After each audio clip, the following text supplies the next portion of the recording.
La frontera entre España y Portugal es una de las más antiguas y estables de Europa. Durante siglos, apenas ha cambiado, pero si la recorremos en un mapa, justo aquí, ocurre algo imposible. La línea desaparece, porque en los mapas oficiales de Portugal, esta frontera no existe. Para España, Olivenza es territorio nacional, una ciudad más de Extremadura. Para Portugal, no. ¿Cómo puede un mismo lugar pertenecer a dos países al mismo tiempo? Este es el increíble caso de Olivenza, el pueblo que España administra, pero Portugal reclama. A simple vista, Olivenza parece una ciudad española más. Es una pequeña y tranquila localidad de Extremadura, con poco más de 11.000 habitantes, calles empedradas y fachadas encaladas. Pero su historia no es nada sencilla. Si retrocedemos en el tiempo, descubrimos que durante más de 500 años,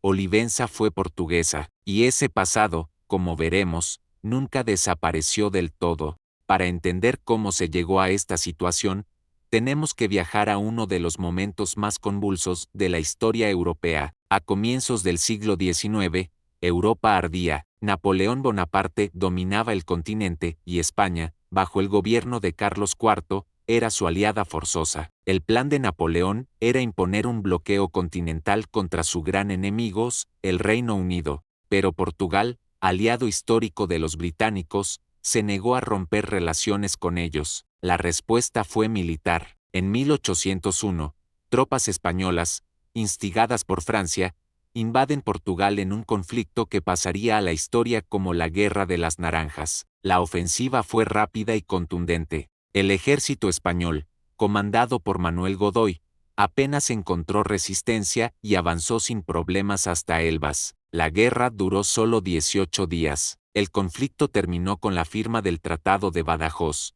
un acuerdo en el que Portugal, para evitar una ocupación total, aceptó cerrar sus puertos a los barcos británicos y, además, cedió varios territorios a España. El más importante de todos era Olivenza. Como símbolo de su victoria, cuenta la leyenda que Godoy arrancó unas ramas de naranjo de los alrededores de Elvas y se las envió a la reina María Luisa, en Madrid.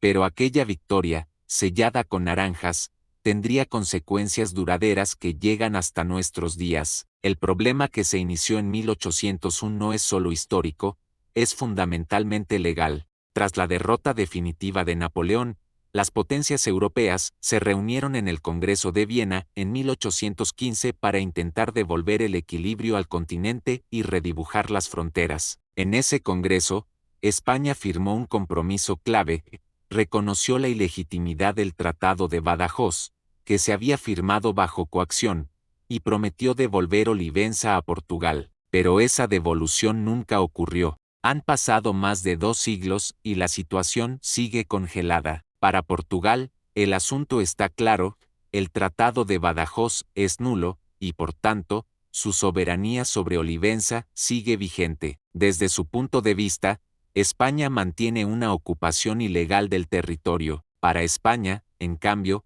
el Tratado de Badajoz fue legal, y, aunque se comprometió a negociar la devolución, esa negociación nunca se concretó. Por lo tanto, al no existir un nuevo tratado que lo anule, la soberanía española es plena y efectiva. Mientras los diplomáticos no se ponen de acuerdo, la vida en Olivenza sigue su propio curso. Pasear por Olivenza es como leer un libro de historia. En sus calles, el pasado portugués se niega a desaparecer. Muchas placas conservan los nombres antiguos en portugués. Durante generaciones, los oliventinos hablaron un dialecto propio, una variante del portugués alentejano, que hoy, lamentablemente, está casi desaparecido y solo conservan los más mayores. La arquitectura también es un testimonio de piedra de ese pasado. La iglesia de Santa María Magdalena es uno de los mejores ejemplos del estilo manuelino fuera de Portugal, un estilo inequívocamente portugués,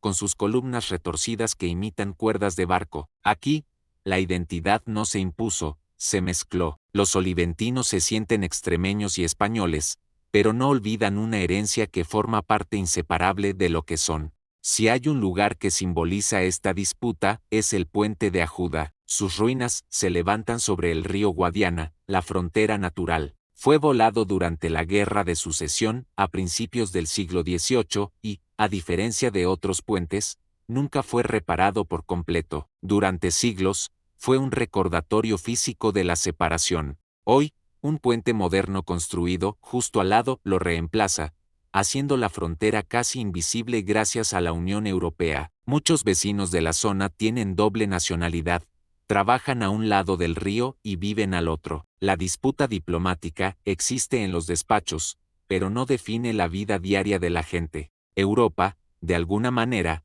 ha ofrecido una solución parcial, haciendo que la línea en el mapa importe mucho menos que los lazos humanos. Entonces, ¿qué es Olivenza? ¿Un conflicto territorial sin resolver o una lección de historia? La disputa legal sigue ahí, una nota a pie de página en las relaciones, por lo demás excelentes, entre España y Portugal.